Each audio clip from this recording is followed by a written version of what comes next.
We're now going to look at several different ways that people think about the role of human services and what they actually do.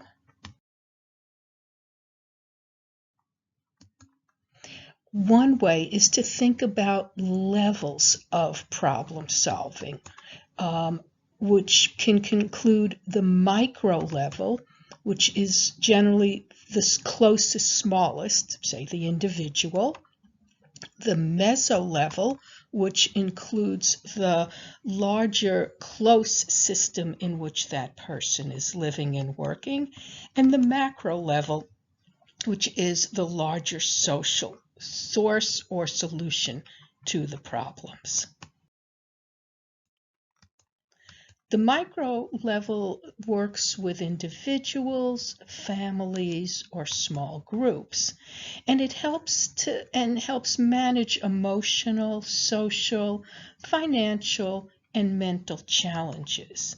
It might include things like helping finding housing, counseling, job search. The meso or meso level is working with groups of people. It might mean establishing a free food pantry within a local place of worship, or establishing a health clinic to provide medical services for the uninsured, or a community budgeting or financial programs for low-income families. And then the macro level is addressing large-scale social problems, and that involves advocating to encourage state and federal governments to change the laws and policies so that vulnerable people are better served.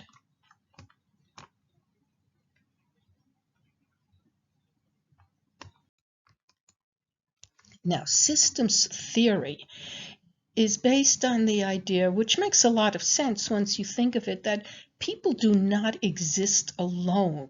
We are all part of many different environments. The microsystem is the smallest system, and think of that as the people that you're going to see every day, school, work, and family. And then the exosystem is outside of you. You see people, but not every day.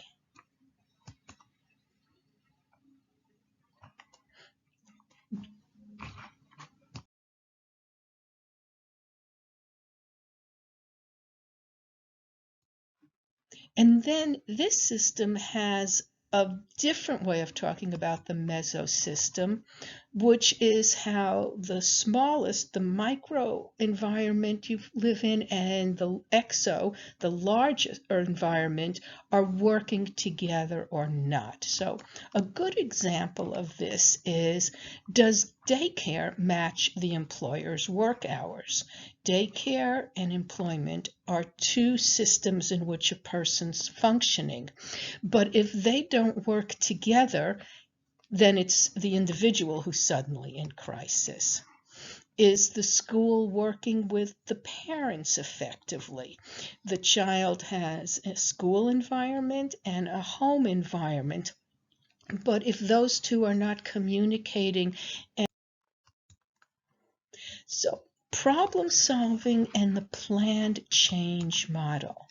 So helping a person or a group to solve a problem involves these basic steps: engagement, assessment, planning, implementation, evaluation, and then termination of your services.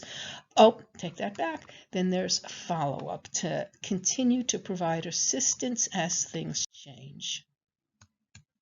So what is engagement? That is initially building a rapport with the person, which is a two-way avenue of respect. Assessment is identifying what the problem or problems is, and most important, helping the person identify their strengths. Planning is working together to build a plan to reach the goal or goals that the individual wants.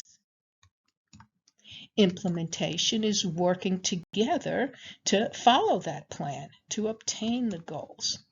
Evaluation, throughout the time you are implementing these plans together, you're also assessing progress. How is this working? Well, I thought this would work, but it isn't, so let's make some changes. And follow-up, which is reaching out to check in. And all of these involve both parties, the helper and the helpee.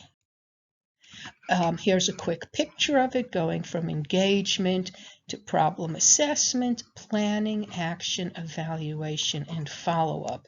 And these are not what you do. This is what you are assisting the person to do.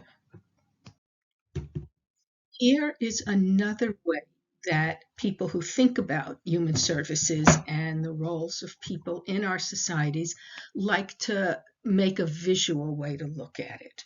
So, like always, we start with the individual, the person, each of us, each person who lives in our society. Then that person is part of a microsystem, which in this case means the most immediate groups in a person's life. That is often home and work and school. It can be more than one, but the ones that the person is involved in daily, most important to them. And then they call a mesosystem are other relationships and connections that the person has through home, work, school. So it might be a spouse's work relationships or a child's teacher. So it's the other relationships our first person has with the relationships that everyone else in their household has. Then there's even more relationships. You might know someone in the store, in the neighborhood, etc. And those they call the exosystems, other relationships that this first person has. And then there's an even larger world where this person and all these other relationships live. And that's really about the culture that the person exists in, their values, their religious beliefs, the culture of their whole environment. And then this is actually an interesting one, is that all of these will change over time, maybe not in a year, in a couple years, but over the course of a person's lifetime, all their relationships, even their cultures that they exist in, these are going to change over time. So it's just one more way to think about even how each of us exist in many different circles within each other.